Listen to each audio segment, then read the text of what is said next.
Alors maintenant, on va parler d'un autre composant électronique et qui est très utilisé dans les circuits intégrés, c'est le transistor MOS. Vous avez déjà vu les transistors bipolaires, les JFET, les demi-jonctions. Maintenant, on va parler des transistors MOS. Alors, ce transistor qui est à base de technologie MOS, on va le trouver dans le marché sous forme de ces puces-là, comme vous voyez sur cette image, et qui possède, qui n'est pas comme les autres, celui-là, il possède 4 pattes. Il y a la source, la grille, le drain et le substrat. Alors, comment est réalisé ce transistor MOS? Sur un substrat de type P ou bien N, on diffuse 2 caissons de type opposé. Si on a ici de type P, on va diffuser de type N. Si on a de type N, on va diffuser de type P. Alors, ces 2 caissons-là, la diffusion de ces 2 caissons nous donne ce qu'on appelle la source. On a la source et le drain.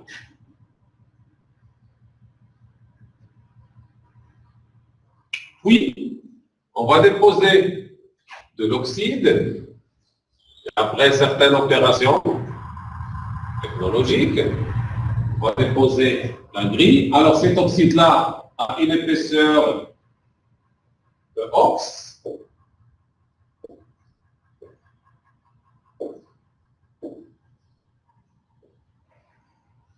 Voilà. Et n'oublions pas que la division de ces équations ont une profondeur, très importante, xj, on appelle xj, profondeur de la jonction. Et lorsqu'on va déposer la grille, le plat métallique ici, on a la grille.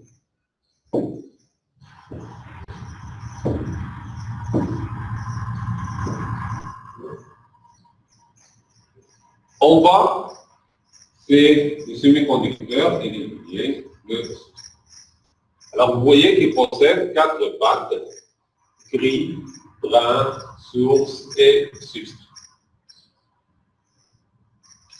L'isolant a une épaisseur ox. Les diffusions, ici, ont une profondeur de jonction xj. Et la distance entre les 2 caissons, c'est-à-dire entre le drain et la source et L, c'est ce qu'on appelle la longueur du canal. Évidemment, lorsqu'on va travailler avec des transistors MOS, toujours on doit avoir une référence. Alors la référence, elle commence là. Donc ça, c'est le point 0. Cet axe-là, c'est l'axe des Y. Cet axe-là, c'est l'axe des Z, des X. Et on a un autre axe, l'axe des Z, lorsqu'on va voir le transistor à 3 dimensions. C'est clair? Exemple.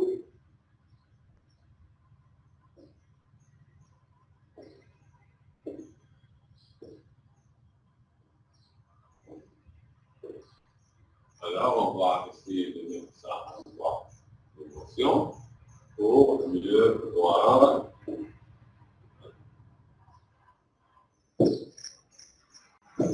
À 3 dimensions, par exemple, on va voir ça.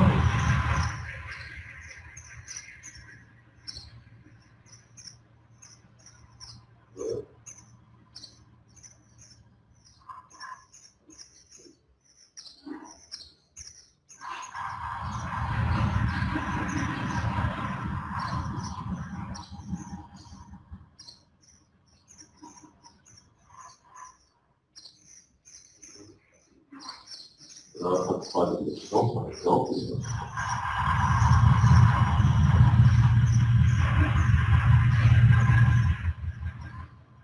Donc, vous voyez, donc ça c'est la largeur W, la largeur du canal W. Alors vous voyez que le transistor a 3 dimensions, on peut le voir de cette manière-là. Donc ça, c'est la référence. L'axe des X, c'est celui qui va en profondeur du semi-conducteur. L'axe des Y de la source vers le drain. Et l'axe des Z, c'est celui qui va dans ce sens-là. Alors, le transistor ici, il est caractérisé par la longueur de la grille qui est L et la largeur de la grille qui est W. Donc ça, c'est le transistor. En plus de ça, il est caractérisé par la largeur ou bien l'épaisseur d'oxyde qu'on appelle OX. Et comme vous le voyez, il possède 4 phases.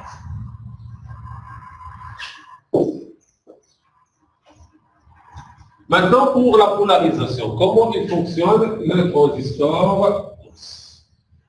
Dans notre cas, dans cette étude-là, on va essayer de prendre seulement le transistor à 3 pattes, c'est-à-dire qu'est-ce qu'on va faire? On va essayer de court-circuiter la source et le substrat pour être une seule branche.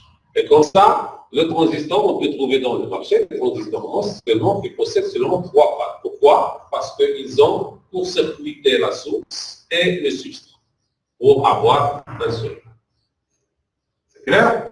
Alors pour la polarisation, comment on polarise un transistor MOS? Toujours, on va avoir une polarisation gris-source, VG, et une polarisation VDS.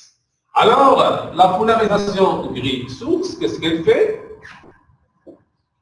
C'est une polarisation qui va attirer, puisqu'on a ici un substrat de type P. Alors, quels sont les porteurs minoritaires à l'intérieur du type P? Ce sont les électrons. Alors, lorsque je vais appliquer une tension VG positive ici, qu'est-ce qu'elle va faire? On a des électrons ici. Ils vont être accélérés et attirés vers la surface. Ils vont être attirés vers la surface, celui-là, mais ils restent fixes, ne bougent pas. C'est pour cela qu'on applique une tension VDS, c'est pour avoir un champ électrique accélérateur, c'est-à-dire avoir une différence de potentiel entre la source et le drain. Et dans ce cas, je vais avoir cet électron-là qui va se déplacer avec la vitesse T dans ce sens-là, et comme ça, il va donner un courant dans l'autre sens. Alors, la polarisation, elle est très importante. Alors, dans ce cas, un transistor MOS nécessite deux polarisations, la polarisation gris-source et la polarisation drain-source. Cette polarisation gris-source, elle sert à attirer les électrons qui sont les porteurs minoritaires vers la surface, tandis que la tension VDS, il sert comme un accélérateur, c'est pour faire déplacer le courant dans le transistor.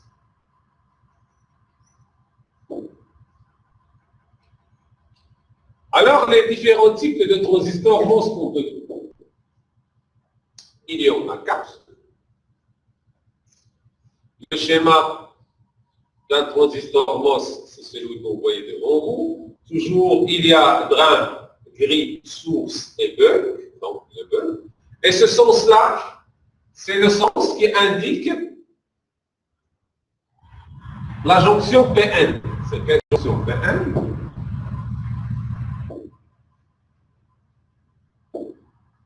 Voilà, c'est-à-dire bulk, source. Vous voyez?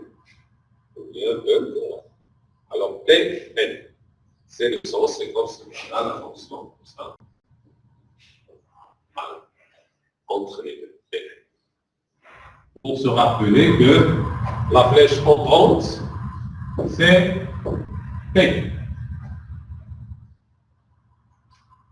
C'est-à-dire substrat P. Et le type du canal, elle est relative à la diffusion source-drain. Alors, celui-là, elle est de type N. Pourquoi? Parce que je vais avoir des électrons ici. Et qui vont former le canal de type N. Alors, le type du transistor, celui-là, elle est de type N. C'est quoi type N? Elle est relative à la nature des questions. C'est clair? Et lorsqu'on a type N, alors la flèche elle est entrante, elle vient de substrat vers l'intérieur du transistor. Vous voyez? Alors le substrat elle vient vers l'intérieur. Alors celui-là, elle est de type N, c'est-à-dire le substrat elle est de type P. Drain, gris. Alors ça c'est le premier, elle est de type N. Le second, elle est de type P.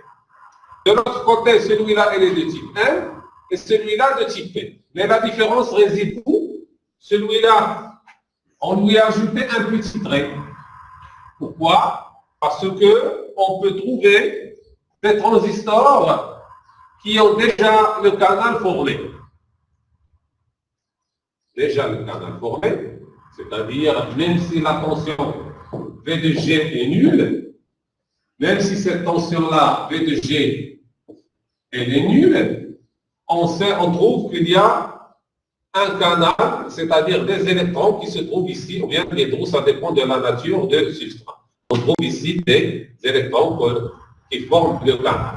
Et ceci, elle est équivalente à dire, ou bien à faire le schéma, d'ajouter un petit trait ici, c'est-à-dire que le canal est déjà formé, même si à une tension V de G qui est nulle.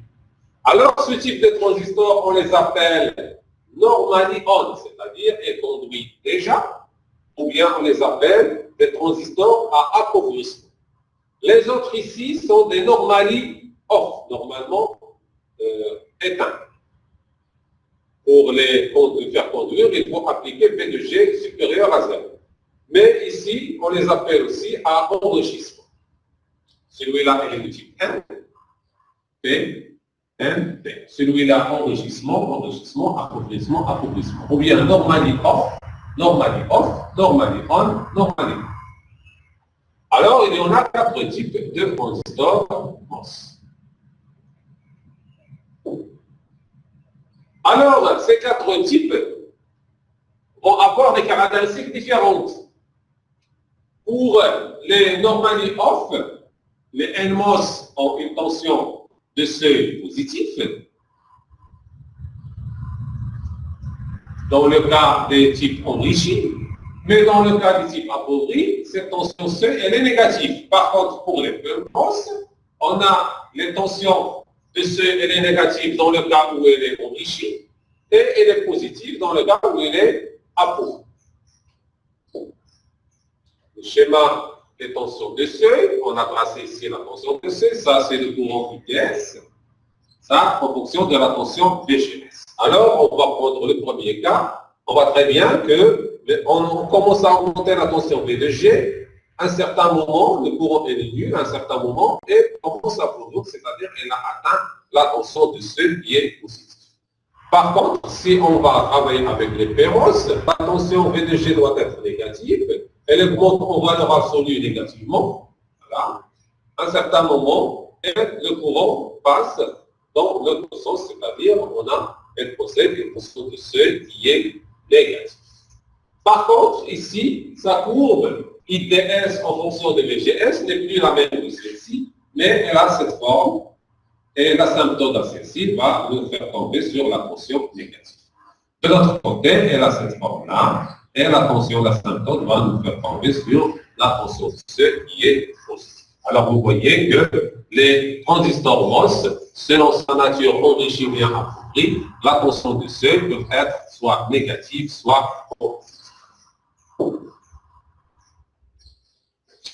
Le fonctionnement maintenant d'un transistor MOS.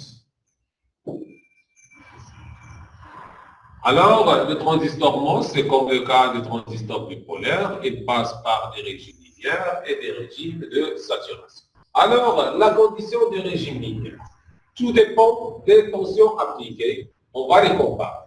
Évidemment, si la tension qu'on va appliquer à notre transistor VDS est inférieure à la tension VGS moins la tension de seuil, on parle de ce qu'on appelle régime linéaire. Et dans ce régime linéaire, comment il va se comporter ce transistor MOS?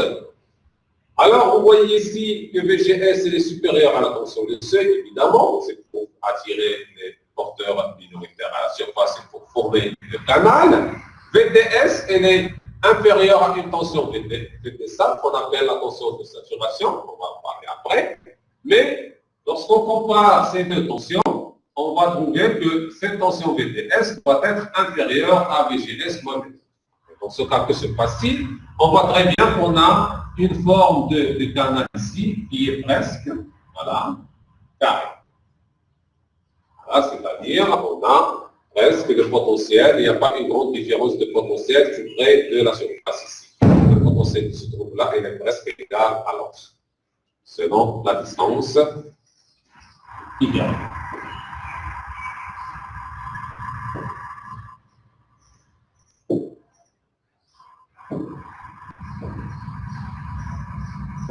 Selon la distance Y. Voilà.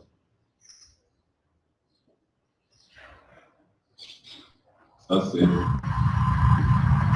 Alors, le potentiel ici, c'est presque le même le long de l'axe Y. C'est pour cela qu'on va avoir un canal qui est presque rectangulaire, sans problème, et les courants passent de manière très simple. Alors, ce courant-là, à quoi est égal? Est égal à une constante que multiplie 2 fois la valeur VTS, le tout que multiplie VGS moins VTH moins VTS au carré. Donc ça, c'est l'expression du courant dans le transistor en régime linéaire. Le cas, c'est quoi?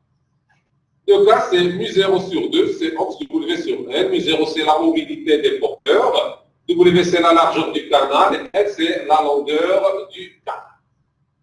Alors ça, c'est le régime linéaire. Maintenant, que se passe-t-il lorsqu'on commence à augmenter la tension VTS? Alors, lorsqu'on commence à augmenter la tension VTS, comme j'ai dit tout à l'heure, le potentiel de surface ici n'est plus le même, n'est pas constant, et c'est pour cela qu'on va avoir ici la forme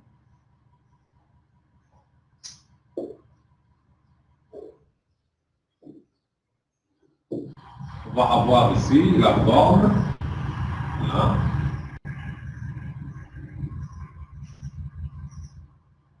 triangulaire comme ça, et on a ici ce qu'on appelle un point de pincement, c'est-à-dire le canal se pince de ce côté-là, et ce point de pincement aura lieu lorsque VD est égal à VT, ou bien lorsqu'on a VG moins VTH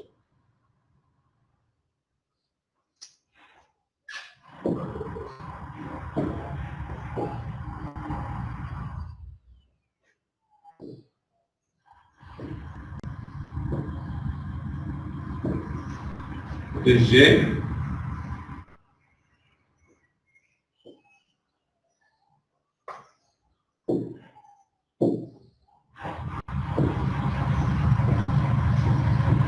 moins VTH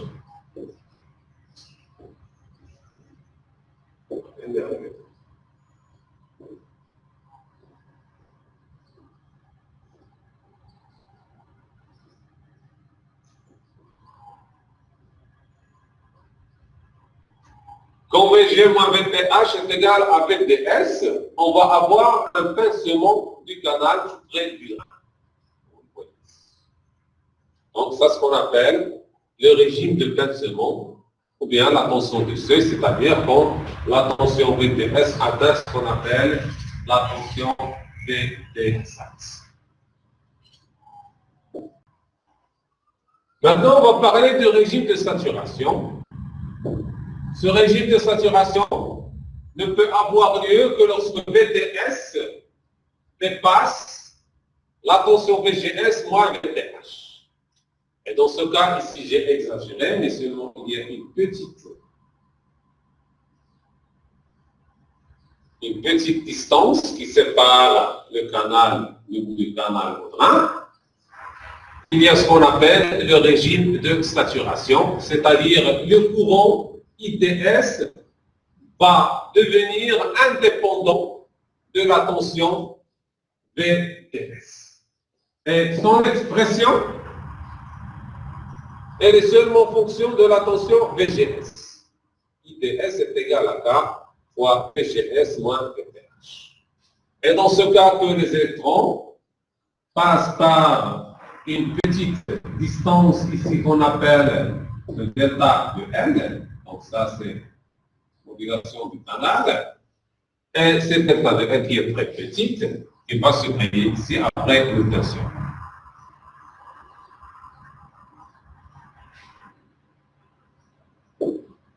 Alors, la caractéristique de sortie de ce transistor, elle est comme ça, elle passe par un régime qui est linéaire dans cette région, et elle atteint des valeurs constantes pour les courants ITS, et tout cela, on peut différencier les deux régions par une courbe, là où on a la courbe de pincement pour laquelle la tension VTS est égale à VGS moins VTH. Donc ça, c'est la caractéristique de sortie du transistor MOS. Vous voyez, les caractéristiques, c'est qu'on donne de ITS en fonction de VGS pour différentes valeurs de VGS. On constate que ces caractéristiques, elles passent par une zone là où ils varient linéairement. Après, elles atteignent des valeurs constantes qui se saturent à certaines valeurs bien données selon la tension VGS. Il y a un paramètre qui est très important, c'est ce qu'on appelle la conductance. Alors, c'est quoi la conductance? La conductance, c'est la variation du courant par rapport à la tension VTS, et elle est donnée surtout en régime linéaire.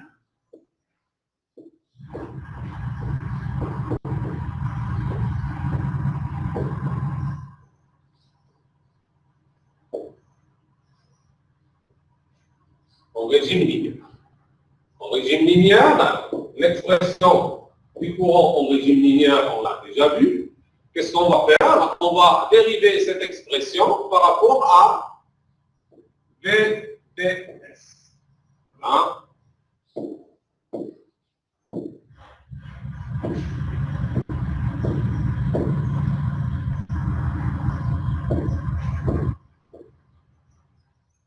On va prendre cette expression du courant et on va la dériver par rapport à la tension VTS. Et celle-ci, c'est celle qui nous donne la conductance. C'est la variation du courant ITS sur la variation de la tension VTS en VGS est constante.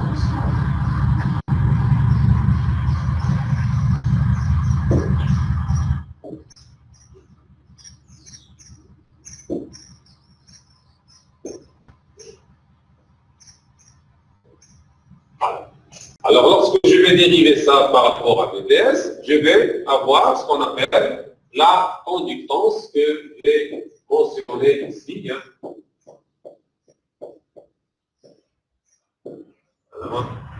Voilà. Et je vais avoir la conductance est égale à 2K fois VGS moins VTS. Ce qu'on appelle la conductance, c'est l'inverse de la résistance. La résistance du canal RTS. Dans ce cas, G, c'est 1 sur ce qu'on appelle RTS, la résistance du canal.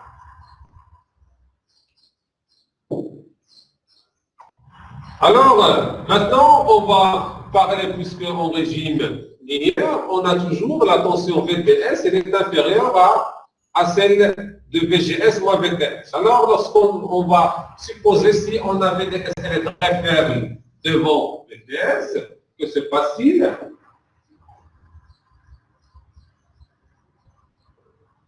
Hein? Je vais négliger ça devant l'autre. Je vais tomber sur cette expression-là qui est indépendante de la tension VTS. Maintenant, on va parler de la transconductance. La transconductance, c'est quoi?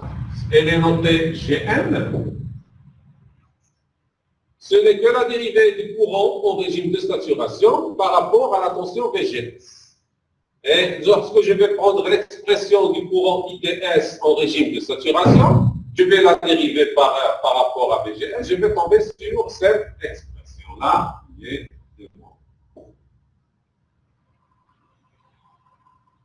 Et qu'est-ce que je peux remarquer? Que cette conductance est la même que la conductance lorsqu'on a négligé la VS devant la VGS. Alors, ces deux paramètres sont très importants. On travaille beaucoup avec la conductance et la fausse conductance pour définir les caractéristiques des transistors MOS et leur rapport. Le modèle dynamique maintenant, parce que toujours on essaie toujours de donner des modèles aux transistors MOS. Pourquoi on fait des modèles? C'est pour les injecter, avoir des équations mathématiques avec lesquelles on peut traiter certains phénomènes de ces composants, les injecter pour réaliser des logiciels de simulation. Alors on peut par exemple donner un modèle, comme vous le voyez ici. On a le transistor MOS, il est constitué des caissons, vous voyez, la substrat, l'épaisseur d'oxyde. Alors vous voyez que ces caissons-là, ils possèdent une résistance. Ici, dans le cas de la source, il y a une résistance RS. Dans le cas de drain, il y a une résistance RT. Le courant qui circule entre la source et le drain est donné par le générateur TS. Il y a la capacité d'oxyde, comme vous le voyez ici, la capacité dans le substrat CCS. Il y a la diode substrat source, elle est donnée par RSCB. La même chose ici. Et la profondeur de la jonction. La même chose ici, il y a une capacité de recouvrement, ce petit morceau de silicium qui tombe sur ce caisson-là et va être modélisé par la capacité de recouvrement. Dans ce cas, vous voyez, il y a pas mal de modèles qu'on peut injecter si on se tient compte de tous les phénomènes à l'intérieur de ce transistor. Et c'est ici, comme vous voyez, j'ai donné ici quelques notions, ou bien quelques définitions de ce que vous venez de voir, et les expressions mathématiques de certains paramètres, par exemple, comme la capacité substrat bulk, source bulk, ou bien drain bulk. La même chose de la capacité de recouvrement qui est en fonction de la profondeur de la jonction et de la capacité d'oxyde, etc., etc. Tout dépend aussi, le AS et le AD, c'est quoi? Ce ne sont que les surfaces des diodes sous substrat source et substrat drain. Vous voyez, dans ce cas, tout cela, ça rentre dans la modélisation parce que à chaque fois, pourquoi on parle de la modélisation, on essaie de décrire ce qui se passe ou bien le fonctionnement d'un transistor ou bien d'un composant électronique en fonction des équations mathématiques et c'est pour cela qu'on essaie toujours de donner un modèle à un fonctionnement de certains composants électroniques.